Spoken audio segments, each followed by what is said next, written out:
We have a few minutes left, and what I'd like to do is go into management and stewardship of taxpayer funds. Mr. Fitzpatrick, just quickly, I know you ran for school board in White County and won. Congratulations. And are they going to have a special election? If so, are you using the Craig Lutz rule of paying for it out of your pocket since you are the one leaving office, or are the taxpayers picking up that cost? They are taking applications now. The White County School Board is taking applications to fill that position in the interim, and then the special election will actually be held in November, so there will be no actual increase in cost to people of White County. So there's no need to take it out of my pocket or anybody else's pocket. Thank you for that. I just was curious. Dr. Brown, while you were in Congress, were you required to validate your office expenditures? Our office expenditures are yes. The answer to your question is yes. And so I assume you have a follow-up question. Yes, sir, I do, because I'm trying to understand something. In 2008, the Athens Banner-Herald reported that your budget was nearly drained due to you spending more than $500,000 sending literature to potential voters in a run-up to your re-election. How were your employees' salaries funded the remainder of the year? Was it out of your budget in your office, or were there other sources that contributed to make sure that you weren't deficient? Well, if I was deficient in my budget, then I would have had to pay it out of my pocket, which I didn't. And actually, I returned money back to the federal government every single year. And to make an allegation that I misuse taxpayers' funds is absolutely false. But the question was, where did the source come from? Did it come from your budget that Congress gave, your own pocket, or did someone else pay it? It came out of my budget. In fact, what the Congressional Office of Administration does is it gives each congressman a set amount of money. Each congressman can spend it any way that they deem fit. So you can do mail, it pays for salaries, it pays for copy machines, it pays for telephones, it pays for everything. And you have to stay within the constraints of that budget, which I did. In fact, I came under budget and gave money back to the federal government in that process. Okay, I'm confused because the way the Herald reported it, there wasn't enough there. So I'm just trying to figure out where the funds came from. Did they come from your pocket? Your budget was depleted. There has to be an infusion of cash at some point. Well, the Athens Banner-Herald's wrong. They've never. Okay. A lot of people call it the anti-Brown Herald because let me tell you all something. What you read in the newspapers is not always correct. All right. After that event, your chief of staff resigned to pursue other opportunities, and you were quoted as saying, in connection with office operations, some management decisions were discovered that adversely affected the budget. You accepted responsibility and stated, I've already taken necessary actions to make sure that from this point forward, there will be no repeat of those issues. Even now, I'm gathering and reconciling all of my office financial data and enacting a budget that allows me to serve the people with excellence. The question is this past week, it was reported that your former chief of staff, not the one that resigned, but the most recent, was indicted for obstruction of proceedings, theft of government property, concealment of material facts, and 5 counts of making false statements. Now, these charges are in connection with a different situation. Okay, those are dealing with a 2012 re-election bid where a consultant was working on your election, but he was funded out of your office. Is that what I'm understanding? Well, that's what the allegation was, but that's incorrect. Okay, all right. Last year, the consultant pled guilty, and then we had the indictment this week, and you stated you're responsible for validating your office expenditures. After the incident in 2008, please explain to the voters here how you were unaware of the use of congressional expenditures for consultants' work on your campaign when you had already stated that you would be more diligent in the future.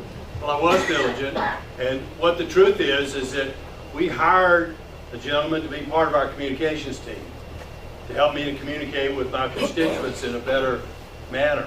We also needed somebody to help me to do the TV interviews in a better manner. So he was hired and paid over about a 2-year period of time, $43,000. And he was part of our official staff. We paid him in that capacity. And I have cooperated. There was an anonymous allegation made that we had misused our official funds, which we did not. I don't know about the indictment. I have not seen, nor has anybody in the press seen, what the actual indictment's all about, except for the few little things that I read in the newspaper, just like all of y'all probably have. But I've cooperated, and I will continue to cooperate to ferry it out. I think this is extremely important, more so than if you give me a minute or two. In fact, Congressman Collins took more than his time too. But the thing is, I will do everything I can to ferret out corruption. And I cooperated with the federal investigators thoroughly. In fact, I even waived some of my legal protections to do so because I knew I had nothing to hide in that process. In fact, they came and knocked on my door one day without a search warrant because I've been cooperating, and they said, "We'd like to look at your emails." And I said, "Well, that's fine, come on in, but I'll do you one better. Why don't you just take my computer altogether?" They took it away for about 3 days. Haven't worked right since. But I have cooperated with them thoroughly. All the facts were presented regarding me and my function in the office was presented to a grand jury down in Macon that I cooperated with totally. In fact, I went down there and spent 3.5 hours with them. They found nothing. There were no charges pressed against me. There was no request for an indictment against me. So there was no vote for an indictment.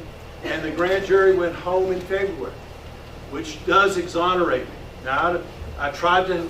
Congressman, we want to give you a chance to answer, but Okay. it goes directly to, that's a quote that we've heard you give many times. Right. Your March 23rd, you quoted it saying it's a political witch hunt.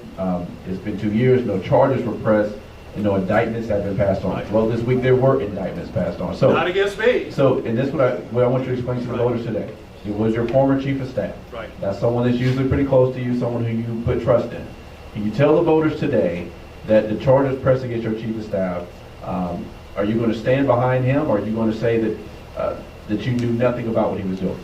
Well, if he did something wrong, I don't know anything about what he was doing. I tried to make sure and work very hard to make sure that we stayed not within the ethics rules, but not even getting close to the border of any ethics violation. In fact, I told him time and time again, let's don't even get close to the edge.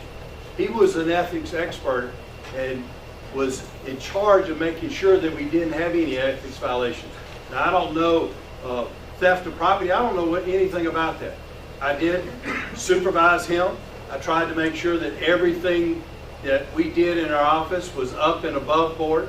And the grand jury in Macon, as well as the federal investigators, have found that I did nothing. And so that's why there's been no charges filed against me, and no indictment was requested, so there's no vote for an indictment, and the grand jury has gone home. I have been exonerated. No, it's just, I'm trying to understand how you validate office expenditures, but yet this still occurred, because it goes back to your statement in 2008. Well, let me tell you, the thing is, we hired him to be part of our communications team. As far as I knew, he did every week be a part of the communications team. That's what he did, and that's what he was paid for. Staff all the time volunteer to go and do campaign events. Bill Coakley, for instance, goes all over this district and attends a whole lot of campaign events for the congressman. And I'm sure he's going as a volunteer. I certainly hope he is. But it's fine to do that. That fits within the ethical bounds of the Congress. It fits within the law itself. This guy did help on a campaign, but as a volunteer. That's all perfectly ethical. It's all perfectly legal. Now, what the chief of staff did, I don't know. Thank you, Mr. Brown. And the guy himself was pled guilty for lying to the Office of Congressional Ethics. I have no idea what that's all about, because we hired him to work as part of our official team. That's exactly what he did. He was paid for his official work. Was not paid for campaign work once bit.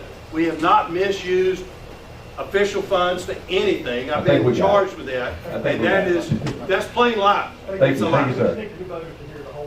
Thank you for that.